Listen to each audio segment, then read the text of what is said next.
gimana gitu. Nah, sebenarnya pandangan gua atau secara personal pemahaman gua ya teman-teman ya. Lu orang nggak perlu ikutin juga nggak apa-apa. Kita punya pandangan yang mungkin berbeda ya. Setiap orang, setiap trader langsung cek ke The Fed Watch Tool. Untuk saat ini masih di sekitaran 65,1%. Tengah-tengahnya itu ada 3925, 3920 gitu. Sama open interest data itu masih relate datanya. Dan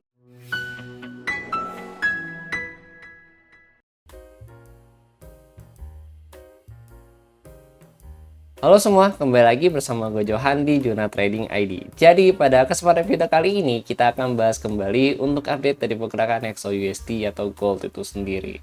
Ya, seperti yang lo orang lihat ya, gold ini udah dari hari Jumat, Senin, dan ini hari Selasa itu nggak kemana-mana gitu. Jadi bisa dikatakan dia itu sideways di dalam satu range ya, kayak lagi nunggu sesuatu gitu yang perlu dijemput gitu teman-teman ya. Nah, cuma kalau lo orang perhatikan di depan layar kalian ya, ini dia ngebentuk suatu kompresi ya teman-teman ya. Ini salah satu PA kompresi yang memang tinggal ditunggu aja dia mau breakoutnya kemana gitu teman-teman.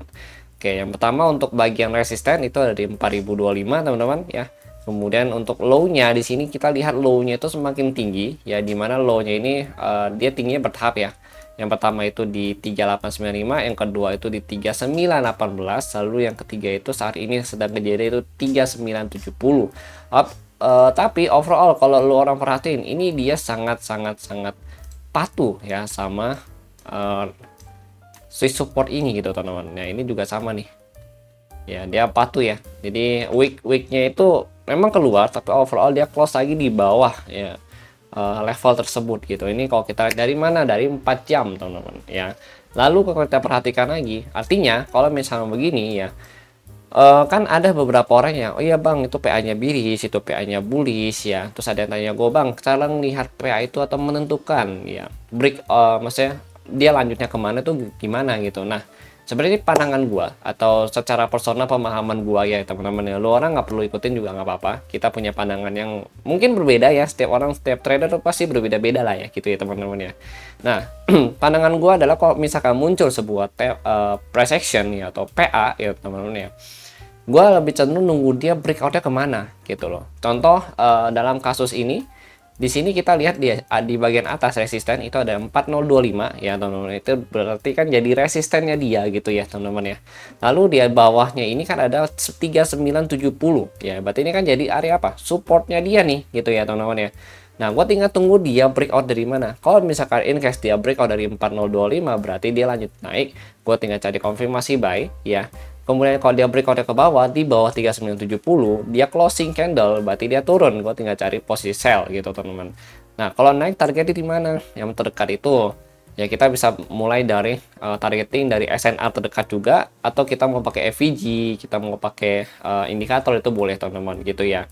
Nah kebetulan di sini gue pakai bisa pakai liquidity. Ya bisa juga pakai gap. Kebetulan di bagian atas ini kalau perhatiin di atas 4025 ini ada sedikit fair value gap ya atau FVG di 4050 4060 teman-teman ya. Ini juga bertepatan dengan open interest data ya teman-teman ya. Lalu sini ada gap yang belum ketutup dengan sempurna, itu di kisaran 4100 sampai 4130 teman-teman gitu. Berarti targetnya di mana? Kalau di atas 4025 targetnya itu di sekitaran yang tadi kita sebutin gitu, oke? Nah, tapi kalau di bawah ya, di bawah nih, di bawah 3970 berarti targetnya mana? Yang pertama itu di sini ada liquidity, ini ada liquidity pool juga gitu. Itu di 3918 sama 3895 gitu. Itu bisa jadi target harganya dia gitu, teman-teman. Karena kalau saat ini kan dia lagi ranging ya. Artinya market itu lagi make a decision ya, dia mau lanjut naik atau lanjut turun, teman-teman gitu ya. Nah ini yang perlu kita tunggu gitu. Tapi bang bisa nggak sih kalau misalkan selama gue trading ya market sideways itu bisa nggak sih gitu? Ya bisa aja gitu ya. Lo orang berarti tinggal switch saya ke time frame yang lebih kecil gitu ya. Jadi bukan nggak bisa trading gitu ya. Semuanya sama, semuanya benar ya. Mau lo orang trading di time frame besar, mau lo orang trading di time frame kecil itu bisa juga. Cuma kenapa bang sering pakai time frame besar ya untuk analisa ya, karena gini guys, ini kan di YouTube ya. Jadi dalam bentuk video gitu teman-teman. overall pastinya gue nggak bisa selalu update itu video secara real time ya, atau per sesi gitu teman-teman. Ya, jadi gue pakai time frame besar untuk meminimalisir apa noise yang ada di market, untuk kita tahu nih, oh time frame besar tujuan utamanya ke sini, tujuan utamanya ke sini, ke sini, ke sini gitu teman-teman. Jadi tinggal lu orang ikutin di TF kecil gitu. Oke teman-teman, nah itu juga yang gua kasih di dalam grup pun sama begitu teman-teman. Nah jadi itulah kenapa gue lebih suka analisa pakai TF besar gitu.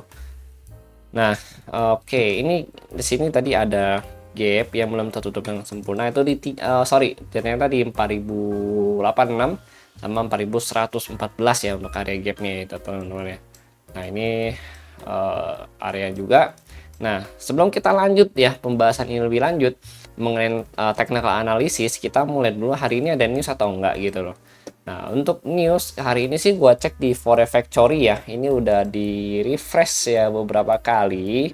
Tadinya kan ada JOLTS ya yang kita bahas tuh ya, ada JOLTS, job opening ya, terus ada ADP juga segala macam. Ternyata kan belum ada lagi nih gitu ya, karena dari US sendiri itu masih shutdown ya teman-teman. Trik banget tulisan gua di sini, shutdown gitu teman-teman. Jadi karena masih shutdown jadi belum ada lagi news ya. Dan news NFP yang kemarin aja masih ke pending kok 1 bulan lebih gitu ya teman-teman ya.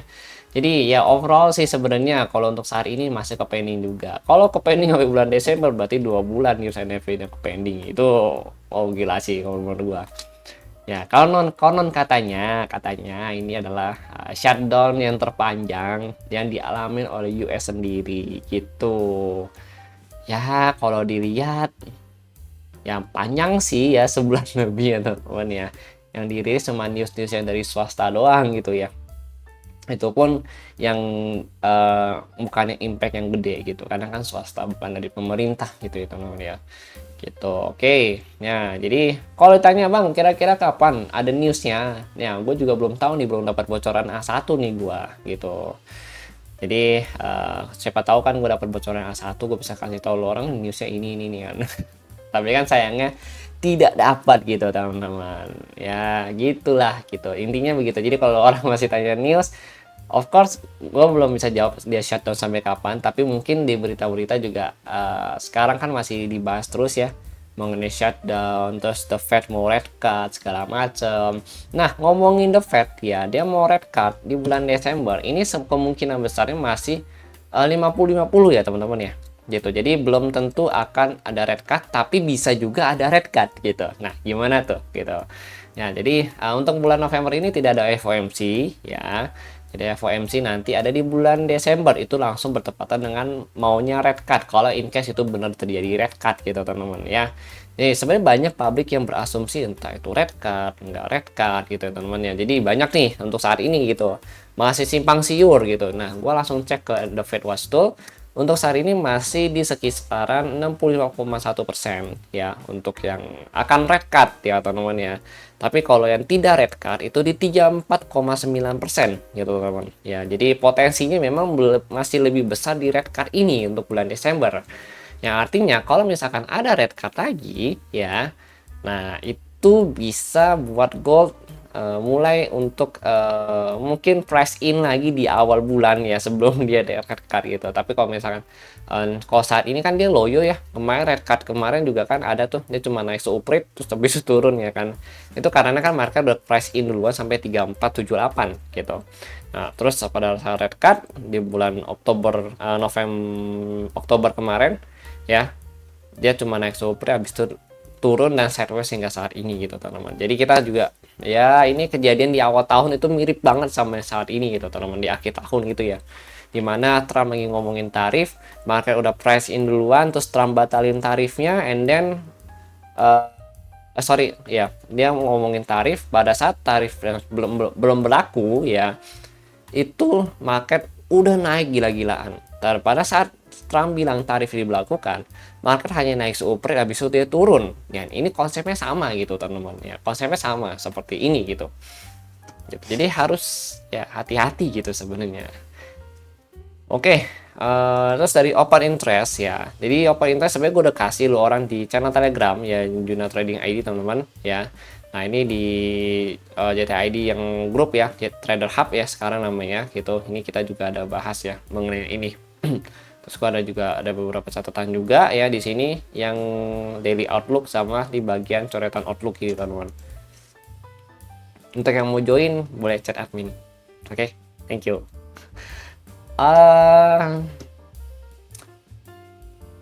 Jadi di sini, nah, tadi aku mau ngomong apa ya?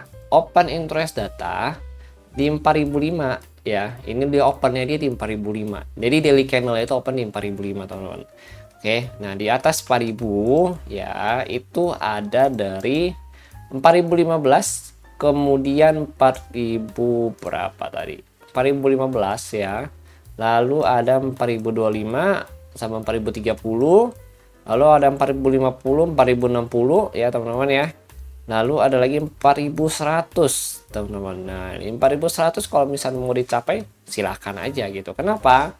Karena di sana masih ada gap juga gitu. Jadi kalau dia mau ngincar dari 4000 ke 4100 itu masih sangat memungkinkan untuk gold zaman now gitu teman-teman. 4100 sampai 4125 ini masih cukup ramai yang beli. Cuma kalau yang kita bilang frekuensi yang paling banyak itu cuma sampai 4085 teman-teman gitu. Nah, di bawah 4000 ya ini kita ada data call ya. Di bawah 4005 nih, di bawah closingnya dia nih ya. Itu ada 3975, 3970 ya, ini cukup ramai teman-teman. Terus 3950 dan ada lagi di 3900 teman-teman. Tapi di sini mentok-mentok yang tengah-tengahnya itu ada 3925, 3920 gitu.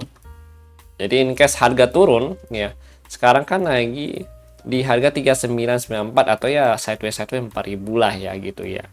Nah, ini bisa lanjut ke 3975, 3970 ya, terus lanjut lagi di bawah 70 itu lanjut lagi ke 50, di bawah 50 lanjut lagi ke 25 sama 20. Itu dari mana Bang? Dari data open interest yang kita dapat hari ini gitu teman-teman ya. Oke, lanjut lagi supaya nggak terlalu panjang videonya, nanti lo orang bosen ya tinggal mulu. Oke, ini CSM ya masih kurang berlaku sih, makanya gue belum update ya untuk yang CSM gitu teman-teman ya. Nanti kita baru update lagi untuk CSM nya ya. Ini USDC masih kuat gitu, overall sih masih oke. Cuma ya gold ini akhir-akhir lebih ke arah sentimen gitu teman-teman masalahnya. Nah, lanjut kita mau ke TA ya. Nih, TA ini kalau gue perhatiin sih memang dari kemarin ini 4 jam punya nih ya. Ini 4 jam juga TA ya sama ya. Ini ada EMA-nya. EMA 21, EMA 50 teman-teman ya. Ini kalau kita perhatiin dia masih di bawah EMA 21, EMA 50 ya, artinya masih cenderung ke lebih ke arah tekanan bearish ya untuk gold itu sendiri. Nah, ini juga ada 1 2 3 yang bisa dikatakan ya kalau misalkan in case dia break ya. Ini tadi kan di sini nih. Nah, sini. Break di atas 25, targetnya ini ada 1 2 3 gitu. Nah, cuma yang terdekatnya tadi gue udah gambar di 50-60 karena di open interest data itu juga ada di 60-50 teman-teman gitu loh. 60-50 di mana? 60-50 tadi di sekitaran ini ya, nih. Nah, ini 60-50. Di sini ada dari datanya gitu. Jadi masih make sense lah gitu ya, teman-teman ya. Masih oke lah gitu. Lalu lanjut lagi ini 1 2 3. Nah, ini untuk areanya di bawah 70 ya, di bawah 70 di sini nih, ini kan 70 ya. Di bawah 70 targetnya mana? Targetnya yang pertama di QD1 di dekat-dekat sini nih ya. 3921 ya, terus di 3900 ya di bawah sini area supportnya dia gitu. Jadi ya masih masuk lah. Tadi 2520 ini juga masih masuk. Ini kan area liquidity juga gitu di sini. Oke teman-teman, jadi banyak sih sebenarnya nunggu di area liquidity ya untuk hari ini marketnya gitu. Tinggal kita tunggu aja goldnya mau kemana gitu intinya gitu. Jadi untuk TA sama open interest data itu masih relate datanya dan juga movementnya gitu teman-teman. Biasanya masih oke. Nah untuk CPR ya, ini CPR sebenarnya gue udah update nih di channel Telegram. Jadi lo orang tinggal cek aja di channel Telegram ya. Di sini untuk CPR. Nah ini CPR udah update. Ya ini CPR udah update, jadi teman tinggal cek aja. Oke.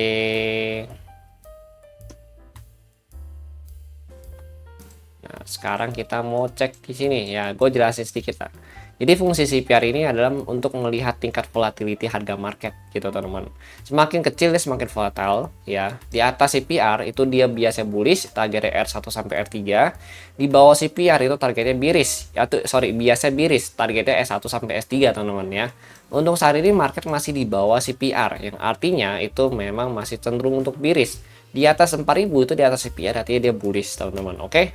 Jadi itu ya update gua untuk hari ini, ya banyak-banyak banget tapi udah sekitar 15 menit teman-teman. Thank you. Nggak berasa gua ngoceh-ngoceh ternyata udah 15 menit ya teman-teman ya. Thank you untuk kalian yang sudah nonton full tanpa dipotong-potong ya. Dan I really appreciate you guys yang sudah mensupport Yuna Trading ID, baik itu dari subscribe, like, dan komen ya, dan juga share ke teman-teman kalian juga ya teman-teman ya. Tanpa kalian YTID nggak akan bisa bertahan dan juga berdiri hingga saat ini, karena dukungan kalian orang sangat berarti untuk gua dan tim teman-teman. Oke, thank you untuk yang sudah support ya, dan juga jangan lupa di subscribe, like, dan share video ini untuk kalian yang baru datang yang baru nonton channel ini teman-teman. Oke, thank you and see you on the next video update.